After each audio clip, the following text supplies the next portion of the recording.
everybody, my name is Karen. I am one of the counselors here at Plexus. I am here to present to you the Strategies to Improve and Maintain Grades workshop. So let's go ahead and get started. So let's start off with why is it important to keep your grades up?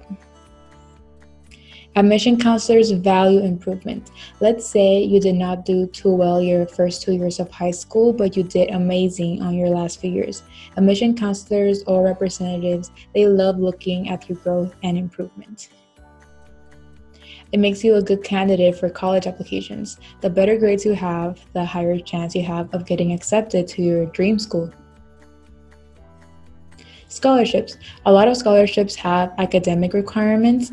Maybe some can be like, you have to have a 3.0 GPA in order to apply. So you have to look at the requirements of the scholarships, or some maybe even require you to have a specific grade in a class or something. So just read the requirements before you apply to scholarships, and it can make you a good candidate as well. Earnings. Your grades can impact your lifetime earnings. So this goes for mostly college courses that you have taken, because sometimes companies that you apply to sometimes require you to submit college transcripts. But even though if you are still in high school, it is still important to keep your grades up, because you never know if somebody may ask for your high school transcript in the future.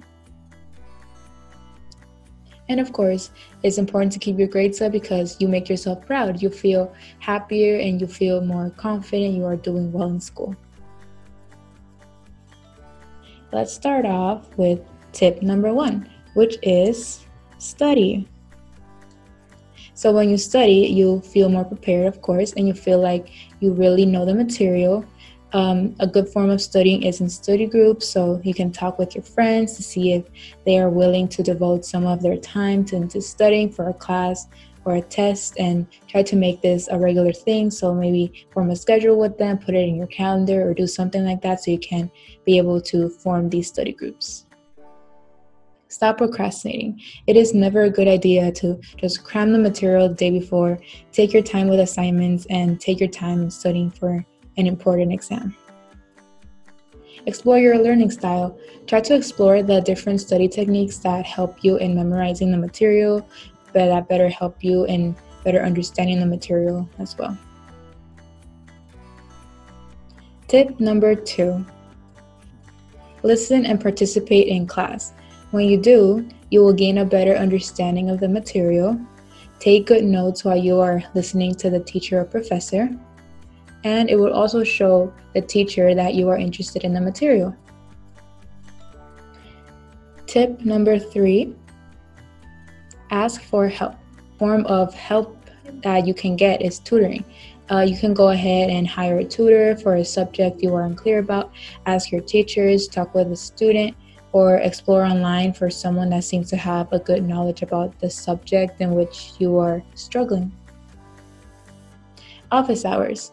Teachers sometimes have office hours for students to be able to go to them and ask them any questions they may have. If they don't have office hours, ask if you can book an appointment with them. Ask questions. This can be when you are participating in class, during office hours, during your lunch break, etc. And study tips. You can ask a form of asking for help something that you can do to ask for help is ask for some study tips. What are some study tips that the teacher recommends for that specific subject? After all, the teachers are the experts in the subject, and they also went to college, so they should know about some great tips. Tip number 4, be organized. Here are a few strategies you can use to be organized.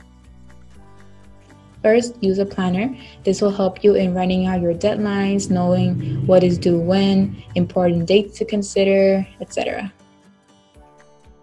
Build a schedule. If you're a busy person, like you have extracurriculars you have to attend, you have a job, you go ahead and build a schedule so you can know exactly when you are busy and when is your free time. And you can also add some study hours in maybe your calendar, your schedule, whatever you are using to build a schedule, so you can know when should you study and when you have time to study. Time management. and balance. The strategies I just mentioned are a form of time management and balance. So know how to balance your time between all these commitments you have. Tip number 5. Be positive. It does not help if you are feeling down and not optimistic about your grades. It is important to never give up. If you are positive, you can boost your confidence. For example, you know you have a test coming up for a class that you are failing. Being positive can help with being confident that you are not going to fail this exam. Optimism. You don't always want to think, oh, I'm going to fail this class, I will never boost my GPA, because those are negative thoughts. Remaining optimistic helps you keep a positive mind that you are going to do great in your academics. Not giving up. As I mentioned, don't think that just because you did not do well the first time, you will never do good again. Try again and keep trying, and use the tips I mentioned before and the tips I mentioned in the slide in order to do well, in order to boost up your grades and boost up your GPA or get the grade that you want. Finally, just to end this workshop, I want you all to make a goal. You can go ahead and pause the video if you would like to work on it right now, or you can wait to make your goal once this workshop has ended. So here are some sentence templates you can use in order to do that. You can also create your own template if these don't apply to your goal, and just some examples to give you an idea of how to use these sentences. Like for the first one, I will maintain / get a better grade in English class by asking the teacher to proofread my essay before submitting the exam. And an example for the second one could be, I'll prepare for my chemistry exam by forming a study group with my classmates. Or for the third one, I will go to office hours to be successful in math class. So those are just some examples of how you can use these sentences. Of course, you can go ahead and write what you would like to be successful in, or make your own sentence template if you would like. And you can also be more specific in your sentences, like state which grade you would like to get or anything like that. So you can go ahead and pause the video if you would like. If not, you can go ahead and stay until the end of the workshop. We have reached the end of the workshop. Before I leave, I want to let you all know to please download our Plexus app. If you download our app, you will be able to get instant notifications from my counselor. You can go ahead and download it on the App Store and Google Play. And we will also very much appreciate it if you rate it and review our app. We appreciate any feedback you are able to give us. And also chat with my counselor if you have any questions regarding this workshop, or you have any questions about your specific journey to higher education. All right, so I hope this workshop was very useful to you all. I hope I informed you all on tips for strategies on maintaining your grades and improving your grades as well. And I will see you all in the next one. Bye.